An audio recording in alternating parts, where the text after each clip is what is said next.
Olá! Dor lombar é sem dúvida alguma o principal motivo de consulta médica em todo o mundo. Várias são as causas de dor lombar: causas degenerativas, inflamatórias, infecciosas, tumorais e até mesmo doenças da cavidade abdominal podem provocar dor lombar.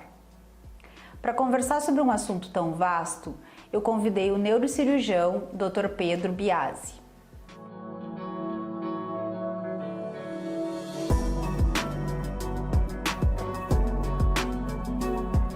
A coluna é um sítio de várias doenças e a maioria delas são doenças degenerativas. As doenças degenerativas na coluna têm uma causa hereditária muito forte, mas vários são os outros fatores de risco para a progressão e o aparecimento dessas dores. Nos fala um pouquinho sobre isso, Pedro. Fernanda, a questão hereditária na coluna, ela é bem evidente quando a gente encontra aquele paciente jovem no consultório com uma dor lombar mantida já de um longo período e que nos exames de avaliação, principalmente através da ressonância, a gente encontra já diversos fatores do desgaste da coluna, né, da degeneração.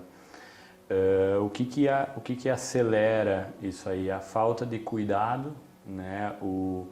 A vida moderna hoje nos privou de muito cuidado, a gente fica muito tempo sentado em algumas profissões, outras, como na nossa região, exigem muito da coluna por a gente lidar com bastante agricultura e muita agricultura familiar. Então é aquele paciente que está sempre com a coluna fletida, dobrada, trabalhando agachado, fazendo esforço físico e por longos períodos. A gente sabe que eles começam muito cedo e terminam muito tarde.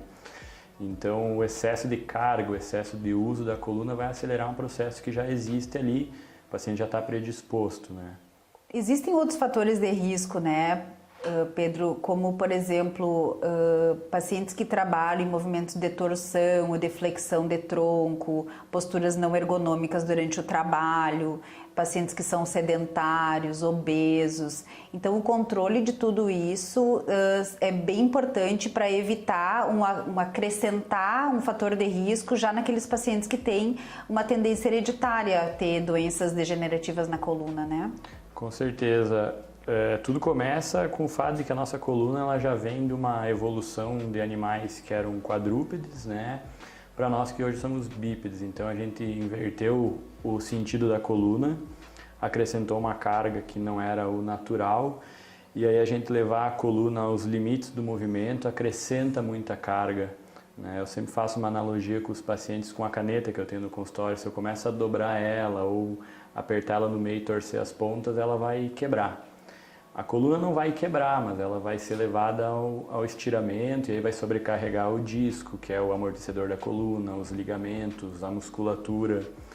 E de um modo geral, a população como um todo, mesmo aqueles que praticam atividade física, que vão para a academia, eles não priorizam a sustentação do tronco. A gente vê o pessoal malhar perna, malhar braço, mas não lembra do abdominal, do trabalho de musculatura lombar, de glúteo, que vai tirar um pouco da carga, né? Então aquele paciente que trabalha muito tempo sentado ou trabalha, por exemplo, como mecânico em posições que não são confortáveis, tem que fazer esse trabalho para ajudar a sustentar o peso do corpo. Se não tiver esse trabalho e a coluna for levada à exaustão repetidamente ao longo de anos, ela vai, se já tiver o processo degenerativo, vai acelerar, e se não tiver, vai começar a desenvolver.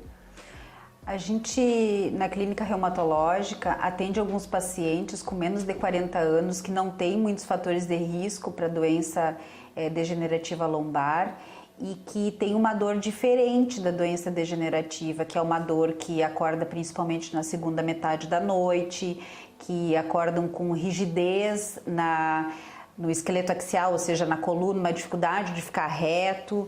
E esses pacientes, eles algumas vezes têm umas doenças que a gente chama de espondilíticas, ou seja, espondiloartropatias, né? Que são doenças, reumatismos na coluna, e que o tratamento é absolutamente diferente da doença degenerativa. A gente algumas vezes precisa usar medicamentos biológicos que mexem com a imunidade. E esse diagnóstico é bem importante, fazer essa diferenciação, né, Pedro? Sim, Fernanda, as artrites de coluna são doenças bastante complexas de diagnosticar e mesmo de tratar na questão de controle da dor. São pacientes fora da faixa etária que a gente está acostumado a atender, com queixas diferentes, que se a gente não tiver ligado, com alerta ligado para essas possibilidades, a gente deixa passar, né? Porque muitas vezes são sintomas que a gente não ouve toda hora, tende até a não valorizar, por exemplo, uma dor que acorda o paciente à noite, ou aquela questão de acordar mais duro e depois ir soltando com o movimento. E também a questão de que as alterações nos exames habituais para dores de coluna, elas não costumam aparecer nas dores por artrite, né? Faz uma ressonância de coluna para uma artrite inicial, ela não vai ter alterações que te remetam a isso, né? Então tu vai precisar lançar mão de exames de sangue bem específicos, às vezes de difícil acesso, e ter os profissionais como você, reumatologista, para nos ajudar a fechar o diagnóstico. Porque a dor na coluna, na verdade, vai ser um dos tantos outros sintomas que normalmente esses pacientes têm. Algumas vezes inflamações associadas nos olhos, inflamações nos calcanhares, inflamações nas articulações. Então, às vezes até doenças de pele, né? A gente sabe que a artrite psoriásica, ela pode provocar doença inflamatória na coluna. Então, realmente o exame físico muitas vezes é muito mais importante do que um exame de imagem para avaliar esse tipo de doente. Sim, certamente. E também essa parte do exame associado de pele, que é algo que a gente não tem muito o hábito de fazer no consultório. Por exemplo, um consultório de neurocirurgião que atua com coluna não tem essa necessidade de despir o paciente, de avaliar a pele, acaba não tendo também o conhecimento do que é a lesão. Então, é importante estar sempre tentando estar atualizado, saber aqueles sinais mais importantes, observar as articulações, né, sinais de inflamação ativa, dores em outras articulações, nas juntas. E aqueles sinais mais clássicos de pele, né, na região do pescoço, do tronco, no rosto. E ter o reumatologista junto para poder auxiliar. Um trabalho conjunto, né? Uma coisa que chama bastante atenção para a gente ter uma investigação e até mesmo um tratamento mais precoce é aquilo que a gente chama de bandeiras vermelhas, né? Sintomas que a gente precisa prestar muita atenção porque pode se tratar de uma doença mais grave na coluna, não só degenerativa, tumoral, infecciosa, né? Quais seriam esses sinais vermelhos, Pedro? Esses sinais, eles basicamente são tudo aquilo que foge àquela dor rotineira do consultório, né? Aquele paciente que fez um esforço e teve dor, ou que vem com uma dor de longa data e é trabalhador rural. Então, começa com a questão do horário que a dor aparece, né? Acordar o paciente à noite tem que acender o alerta, porque o paciente está em repouso, com a coluna descansada, não teria um motivo por desgaste ou por sobrecarga para doer. A questão de acordar duro e começar a melhorar, né, conforme caminha, conforme o dia vai passando. E aí sinais diretamente neurológicos, né? Tem que lembrar que dentro da coluna está descendo a medula, os nervos, e eles vão terminar em algum lugar, que normalmente é os braços e as pernas. Então, sintomas sensitivos, formigamento, dor, queimação, perda de força, escapar o chinelo de noite ou quando está usando ele em casa que não consegue sentir bem a pisada, dificuldade de equilíbrio, tudo que remeter a algo mais do que só aquela estrutura da coluna que movimenta, tem que acender o alerta para outras doenças. Fugindo dos sintomas associados à coluna, aí vem as questões que podem remeter a um câncer ou uma doença reumatológica, né? A febre, perda de peso, fadiga, né? O cansaço crônico, alterações de pele, outros sinais que não parecem inicialmente relacionados, mas que se tu juntar um quebra-cabeça que vai encaixando para alguma doença por trás. Nos pacientes reumatológicos a gente usa imunossupressor, corticoide, medicamentos biológicos. Eles têm uma dor nova, né, uma dor lombar nova, acende um sinal talvez para alguma infecção associada, né? Se existe algum antecedente neoplásico, algum paciente que já teve então algum tumor, pode ter uma metástase, né, para a coluna. Então essa avaliação da anamnese, da conversa com o paciente, muitas vezes é muito mais importante do que uma ressonância magnética, né? Com certeza, a coluna é um sítio frequente de metástase, né? O paciente tem câncer e às vezes ela já está na coluna, o paciente não sabe que tem o câncer e ela começa a dar sintoma quando está descompensando, quando o osso está cedendo e está fazendo uma fratura, ou quando está apertando a medula ou os nervos, né? E a questão reumatológica é normalmente o diagnóstico sistêmico, daí, né? Vai caber toda a avaliação clínica para nos levar ao diagnóstico. Além dos sintomas que a gente chama de sintomas vermelhos, a gente tem que trazem riscos muito físicos, né? Sinais físicos de alerta. A gente tem o que a gente chama dos sinais amarelos, que seriam muito mais relacionados com a questão psicossocial, né? Inclusive, esses sinais eles podem alertar para uma cronificação de alguma dor. Nos fale um pouquinho sobre isso, Pedro.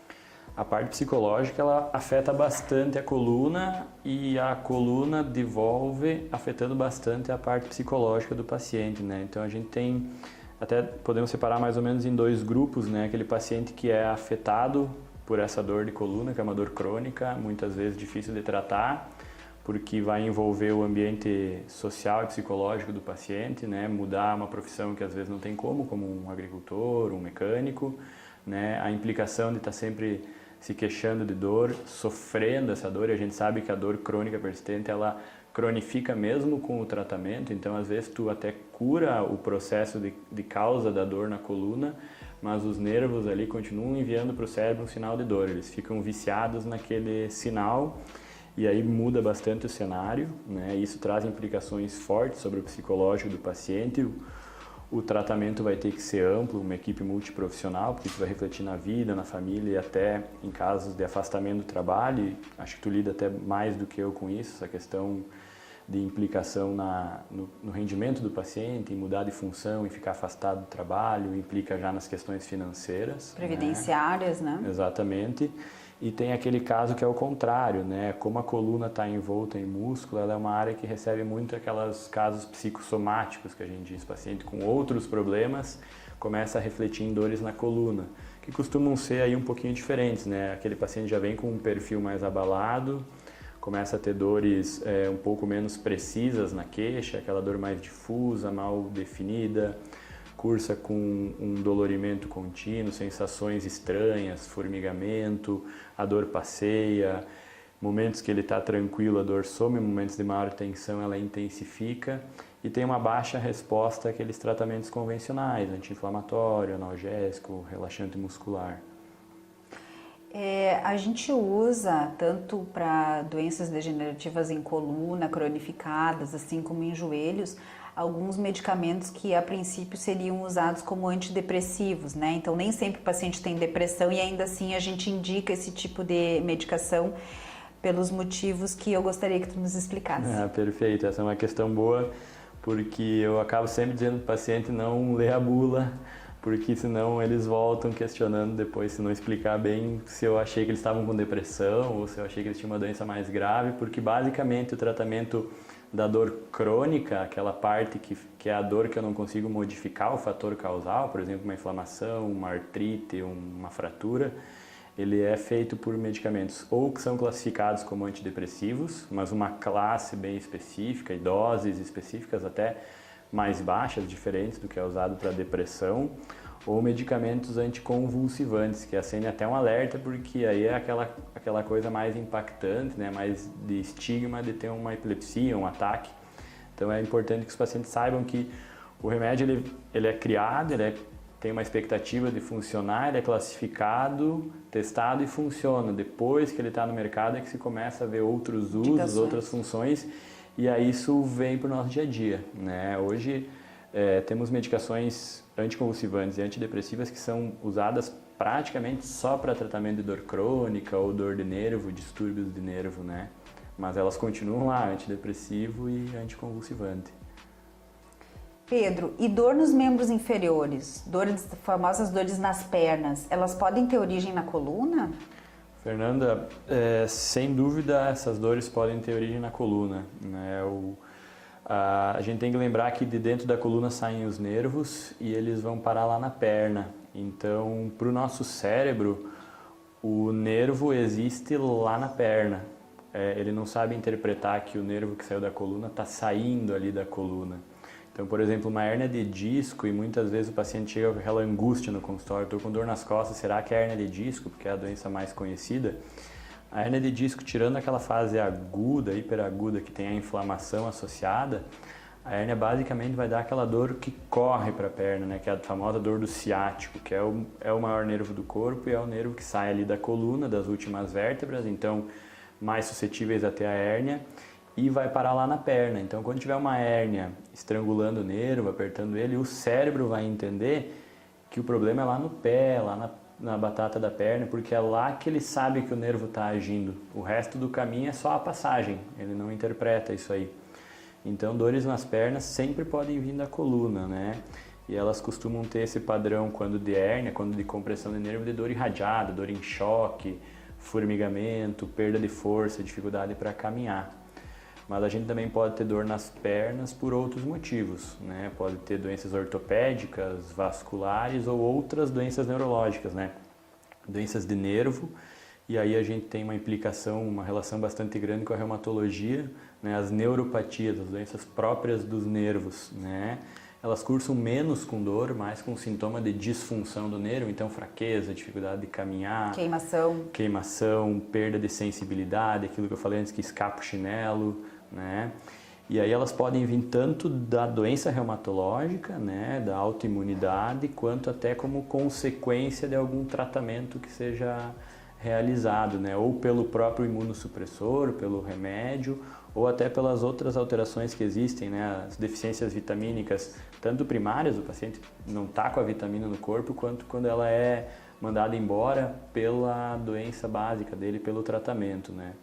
A gente tem muito conhecido as vitaminas da família B, né, que são bastante impactadas pelo tratamento dos pacientes reumatológicos, muitos fazem suplementação desse complexo, né, e elas participam do metabolismo diário, normal do nervo, da manutenção do nervo. Então, quando elas faltam, elas começam a fazer o nervo trabalhar de forma errada e sofrer lesão. Então, é sempre um paciente com doença de nervo, ela é extensamente investigada, é como o cérebro num AVC, né? Algo causou aquilo ali, né? A doença não é do nervo, algo está indo lá no nervo causando o problema, né? A gente tem que encontrar isso. E nesse cenário, muitas vezes não é nem o exame da coluna, né, Pedro, que a gente precisa fazer. Algumas vezes a gente tem que estudar exatamente o nervo depois que ele saiu da coluna, através de um exame que chama eletroneuromiografia, né, que pode nos dar alguns indícios através de que tipo de lesão que a gente encontra na eletroneuromiografia, se essa inflamação que está acontecendo no nervo, ela é ou pelo reumatismo ou pela deficiência vitamínica. Então, esse exame é um exame que nos ajuda bastante a fazer essa diferenciação também, né? Esse é um exame bem esclarecedor, Fernanda, porque às vezes a ressonância da coluna ela é uma pegadinha, né? Tu faz a ressonância, tem uma hérnia, mas ela não encosta no nervo, então, teoricamente, não tem porquê o paciente estar com um sintoma dessa hérnia e o paciente está com um sintoma de nervo, então ele tem que estudar o nervo. E aí a gente precisa desse exame, porque o exame clínico ele me mostra que o nervo está com uma disfunção. Mas assim como o cérebro, eu não tenho como saber onde está essa disfunção. Pode ter uma hérnia, pode ter um problema ainda na medula antes de virar nervo, ou em algum trajeto por dentro da coxa e da perna, ou mesmo algo sanguíneo, né? Uma inflamação, uma doença autoimune. Então esse exame ele é bem esclarecedor, porque ele me quantifica a lesão e ele me diz a altura que ela está acontecendo, a causa, que parte do nervo é que está sofrendo, vai me mostrar se é relacionado a um medicamento, se é relacionado a uma falta de vitamina. Então é um exame que primariamente a gente não usa ele toda hora, né? Porque ele é para pontuar, né? Não fechou o diagnóstico bem claro, ele vai nos mostrar o caminho. Você entrou num assunto muito interessante, que é a questão de que nem todo exame de ressonância magnética que mostra uma hérnia é responsável pelo sintoma de dor em membro inferior, né, Pedro? Isso é bem importante as pessoas entenderem que às vezes a imagem ela não está de acordo com a clínica, então não adiantaria a gente tratar essa hérnia porque não é dessa hérnia que os sintomas estão vindo. Sim, isso é algo que a gente vê muito no dia a dia, né? O paciente consulta, faz a ressonância, lê o laudo. Aí o laudo pontua lá várias hérnias, protusões discais, hipertrofia de ligamento, e aí eles chegam lá, doutor, estou com 10 alterações na coluna, 12 alterações. Eu sempre explico para eles que qualquer alteração no disco vai ser uma hérnia. Hérnia é sempre hérnia. A questão é onde ela está repercutindo, né? Eu tenho um disco um pouquinho abaulado, degenerado, não necessariamente causa dor e não necessariamente está encostando no nervo, está esmagando o nervo a ponto de dar um problema e uma dor que desça lá na perna, né? Então, mais importante do que o laudo é o próprio neurocirurgião avaliar o exame, enxergar as alterações, porque tudo na coluna pode doer, mas cada ponto dá uma dor diferente, né? Pode doer o osso, pode doer o disco, pode doer o nervo, pode doer a articulação, a musculatura. Então tem que juntar a queixa do paciente, é um quebra-cabeça, com a imagem. Não dá para olhar o laudo e se apavorar, porque a degeneração ocorre em todos os tecidos, né? A gente vai envelhecendo, a pele começa a ficar enrugada e cai, perde cabelo, a visão fica curta e a coluna também envelhece, né? Mas não necessariamente ela vai repercutir sobre o paciente, causando dor ou alguma limitação. O tratamento da dor lombar, ela vai depender exatamente do diagnóstico, né? Qual é que é o motivo dessa dor. Mas, no geral, a gente costuma usar medidas farmacológicas e não farmacológicas. Nos fale um pouquinho sobre essas principais medidas não farmacológicas e farmacológicas, Pedro. Especificamente para a dor, esquecendo, por exemplo, outras causas, que seria a teu cargo tratar, a gente tem essas medicações que a gente explicou antes, né? Medicamentos que dessensibilizam o cérebro quanto a essa percepção de dor, que seriam anticonvulsivantes e antidepressivos, né? Aqueles medicamentos para controle daquela dor mais aguda, momentânea, né? Analgésicos, anti-inflamatórios, que tem que ser usados com bastante critério, né? A gente tem bastante segurança com analgésico comum, mas quando a gente parte para anti-inflamatórios já trazem bastante repercussão e a gente vê muito ainda pacientes usando cronicamente anti-inflamatório, isso vai repercutir sobre rim, estômago, coração, é muito perigoso. Tem também a questão do uso de opioides, que são analgésicos fortes, e aí por isso a importância de um tratamento de base, do uso de antidepressivos e anticonvulsivantes, que é para diminuir a demanda dessas medicações sob risco de dependência, né, de vício na medicação. Vários efeitos colaterais. Exatamente. Né? Tudo cobra um preço, né? O medicamento ele não é inerte, ele vai ter, se usar errado, vai te cobrar um preço, pode ser bastante caro. E hoje em dia a neurocirurgia avançou bastante no controle de dor, né? A gente tem algumas medidas invasivas, mas não cirúrgicas, né? Percutâneas através da pele para tratamento de dor, né? Identificando bem o ponto que dói, por exemplo, uma articulação inflamada, um nervo apertado por um disco que tu ainda acha que não está em tempo de operar, uma hérnia muito recente, que a gente sabe que 75%, 80% vai melhorar em 6 meses. A gente pode lançar mão de denervações, infiltrações da coluna, né? Que consiste em entrar com algumas agulhas especiais nesses pontos de dor, então dentro da articulação, do ladinho do nervo, junto do líquido da coluna e injetar um combinado de medicações que vão aliviar a dor, né? Vão diminuir um pouco a inflamação. Né? Casos mais crônicos ou também bastante associados a doenças reumatológicas, as artrites da coluna, a gente pode lançar mão de algumas técnicas mais rebuscadas, como a radiofrequência, né, que aí a técnica é muito parecida de introdução da agulha, dos pontos que tem que ir, mas aí é conectada essa agulha a um aparelho e ele vai literalmente queimar as terminações nervosas do osso, do disco ali e parar o encaminhamento de sinal para o cérebro, né, e aí tem um resultado a mais longo prazo, porque até essa terminação nervosa se regenerar, a gente tem aí às vezes 3, 4 anos de controle da dor e aí dá tempo da gente trabalhar com a fisioterapia, trabalhar com a parte psicológica, buscar o tratamento otimizado da doença de base, por exemplo, uma artrite que não responde rápido a tratamento clínico.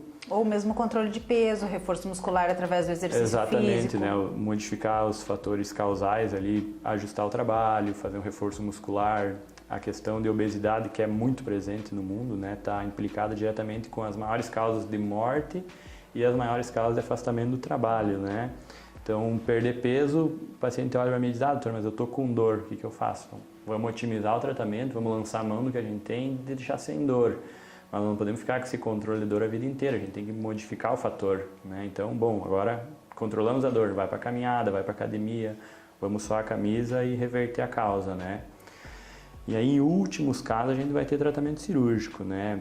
Digamos que basicamente 2 formas de cirurgia, aquelas que envolvem fixar a coluna, colocar parafusos, né, para aquelas doenças muito avançadas de desgaste, de instabilidade, coluna frouxa, torta, que aí tem que fixar a coluna para ela parar de trabalhar e gerar dor.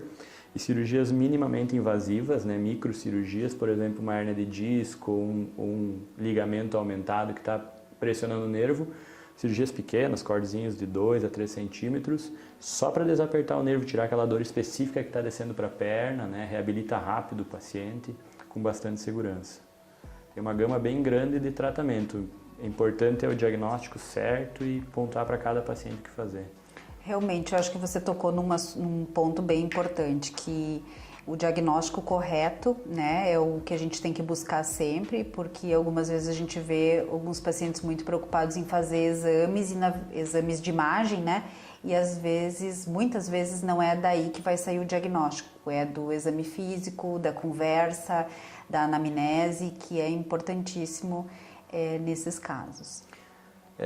O exame de imagem é fundamental, ele ajuda muito, mas ele não é o único, né? Tem que montar o quebra-cabeça, tem que ouvir o paciente, tem que examinar, tem que buscar outros profissionais para aí fechar o diagnóstico. Só a imagem ela pode te enganar e te levar para um caminho completamente errado.